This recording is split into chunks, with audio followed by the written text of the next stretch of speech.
জি আজকে আপনারা ভক্ত রেলে চলেছি আমার গ্রামের বাড়ির এঠেকরা ঘাট। এই যে রামজীবনপুর যেটা এটা হলো কি যে আমার গ্রামের বাড়ির ঘাট আর কি লদ্দি পার হইতে হয় পক করে। তো এই যে জীবনে যে বড় কিছুকে আপনার ছোট কাহারির দরকার হবে সবাই সবার সাথে যে চলতে হইবে সমঝোতা করে, সেটা কিন্তু আজকের ভিডিওর মাধ্যমে আপনার পাকাপাক দেখিয়ে দেবো। এইটা মহানন্দা লদ্দি পানি টন্টল করছে, ওইটা বালিয়াডাঙ্গার ঘাট মানে আদর্শ উচ্চ বিদ্যালয় যেদিকে আছে ওইদিকে মানে ফিল্ডটি যেদিকে আপনারা ফের ওই মাদ্রাসার ঘাট মনে করেন না যাদুপুর, এটা হলো রামজীবনপুর আর নওদাপাড়ার এই ঘাটটা আর কি। তো যাই হোক যে ছোট নৌকাতে বড় নৌকাকে নিয়ে দিচ্ছে কিসের লেগে জানেন? কারণ ছোট নৌকার মেশিন চালু আছে, বড় নৌকার মেশিন কিন্তু নষ্ট হয়ে গেছে। তার লেগে কিন্তু আমার বন্ধুকে এবার আপনার হাইল ধরিয়ে দিয়েছে আর এই লোকটা পানি পক করে ছেঁচে চলে দিয়েছে, বড়কে টেনে নিয়ে দিচ্ছে।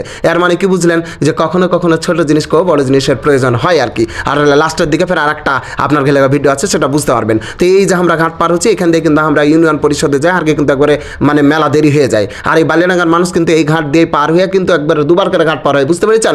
রামজীবনপুর দিয়ে মাত্র 5 টাকার বিনিময়ে পক করে কিন্তু চলে যেতে পারে চাঁপাইনবাবগঞ্জ সদর মানে শহরের দিকে আর কি। আর ওদিক দিয়ে ঘুরে গেলে নয়াগলা ঘুরে